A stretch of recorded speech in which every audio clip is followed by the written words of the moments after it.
All right, what's going on, everybody? Today I'm going to be doing my full review of the Ninjutso Sora V2. This mouse has been really popular recently ever since its release, mainly because of the fact that it is a full shell mouse at a very, very lightweight, and it has really good specs, all for around $100. Ninjutso's last release before this was the Sora 4K, which was the original shape with a 4K update. So it has been a good amount of time since Ninjutso has released something and people have been waiting, and I think the wait was definitely worth it for this mouse. That being said, there was some controversy with this mouse in terms of what was included in the box and their advertising. They did say that they were going to include 4K and 8K all for the price of $100. They did not actually include the 8K and 4K. The dongle only goes up to 1K. So that was a little bit of a pitfall, but it's not too big of a deal and it's not going to affect the review that much. However, when they do come out with the 4K and 8K dongle, I will be purchasing it and I will do an update on how that performs with this mouse. Moving on to talk about the specs of the mouse, the biggest selling point is for sure the weight of this mouse and the fact that it is a full shell.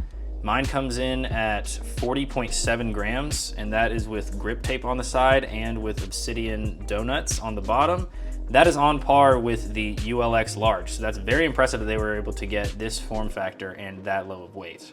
The way that this mouse is able to get that light is because it is made of a polycarbonate material. In terms of the feel, you really aren't going to notice much difference between it and plastic. Now you will notice that it is a little bit flimsier, and I will talk about that later on in the video, but for the most part it really just feels like plastic. It of course sports a 3395 sensor and has Omron optical click implementation and then TTC encoder scroll implementation. I couldn't find any information on their website about the PCB or the specific type of TTC encoder that they use, but pretty much all you need to know is that in early 2024, this is absolutely up to par with all of the top of the line specs that we see in mice today. There is one thing that Ninjutso advertises quite a bit on their website for this, and that is Snappy Fire wireless technology. Pretty much all that means is that it's going to be a more steady connection and it's going to be faster, but it's going to have higher power consumption. It is still 1K, but it pretty much just means you're going to have a smoother experience. Moving on to the shape of the mouse, the Sora V2 has the traditional claw shape where the top silhouette is uniform and pretty much an oval, and then the bottom starts off skinny and then gets wide at the bottom. You see this very prominently in Lamzu's Atlantis and Atlantis Mini. Right here I have an Atlantis Mini where you can see that the top is uniform and then the bottom starts off very skinny and then gets very wide at the bottom. The Sora V2 is much less aggressive in that way than the Atlantis is, which I like a lot because the more aggressive it is, the more tapered the sides are, and I really don't like tapered sides on my mice. I really like to have them much more flat. So I do appreciate that the Sora isn't as aggressive as like a Lamzu in that regard. Now, if you're like me and you don't like that about the Sora, you can just put some grip tape on it like I have to make it a little bit wider and make the sides feel a little bit flatter. Overall, the shape of the Sora V2 is really good. I personally am an F-tip user and I think this mouse would be great for F-tip or for claw grip. For palm, I really can't see this being a good option unless you have much smaller hands than I do. I have 20 by 10 hands, so this is definitely too small for me to palm, and I just prefer F-tip anyway. So this is really good for F-tip and claw, can't really suggest it for palm. Moving on to the clicks on the mouse, like I said earlier, they are Omron optical switches. They are much more tactile and heavier than most other clicks that I've used on other mice. I do like that a lot though, because although they are heavy and tactile, they're still very spammable on this mouse. So I really enjoyed the clicks. As for the scroll wheel, it's a TTC encoder. It's pretty much average as you would see with most other mice. It's also pretty spammable. The steps on it work well, so no complaints really on the scroll wheel. As for the side buttons, they aren't the best. They have quite a bit of pre and post travel to them, and I really do think that that is mostly because of the material, because as you can see on the Mouse 1 and Mouse 2, it also has some flex and post travel there. So I think because this mouse is so light and it uses that polycarbonate material, they kind of had to have some drawbacks with the clicks. But honestly, it's not too big of a deal and it didn't affect me too much during gameplay, but I definitely would rather the side buttons be much better than they are on this mouse. Although it does have that flex in the clicks, if you are a fingertip or claw user like myself, odds are you're gonna have your fingers farther up on the mouse and you're not really gonna notice that flex at all. As you could see, it stops right there and doesn't move at all.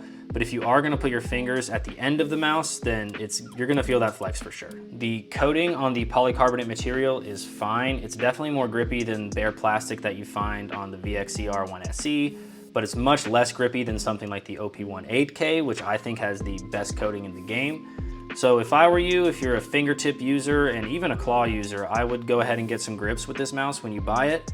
Some really good ones are the cicada wings from X-Ray Pad, and you can get those on LGG or a lot of other retailers. As for the stock skates on the Sora V2, it actually doesn't come with skates pre-installed. So when I opened it up, I just saw that as an opportunity to go ahead and put my favorite skates on there, which are Obsidian Donuts from X-Ray Pad. So I just put those on there right off the bat. So I really don't know how the stock skates are, but from what I've heard, they're really not that good. So I honestly think you should go ahead and put on some different ones that you like already as soon as you get this mouse. Moving on to the performance of the mouse, it performs very, very well, even though it only has 1K polling. I gotta say that the Snappy Fire wireless feels very snappy, no pun intended. The tracking is super smooth with 0 stutters. It's very responsive on the button clicks, and I really can't wait to try out the 4K and 8K polling on this mouse. And like I said, I will for sure be doing an updated impressions on that when it comes out. But really, I'm just super impressed with this mouse's performance at only 1K polling. As for the rating of the Sora V2, I'm gonna go ahead and give it a 4.0 out of 5, and it will join the OP1 8K as a certified goated mouse.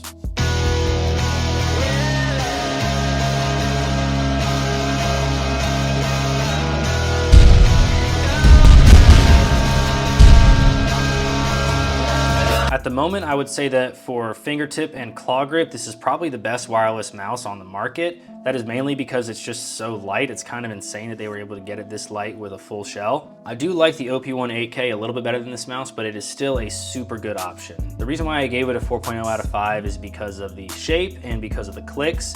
I didn't love the tapered sides, like I said. I like flatter sides on my mice. And then as for the clicks, they just feel a little bit mushy, especially the side buttons, so I wish that was a little bit improved. It also doesn't have 4K or 8K polling, but it will later, so I'm really excited to try that out and see how it affects my impressions of the mouse. Still, all in all, this mouse is really, really impressive, and anybody who is looking for an F-tip or claw grip mouse, I would highly suggest this one.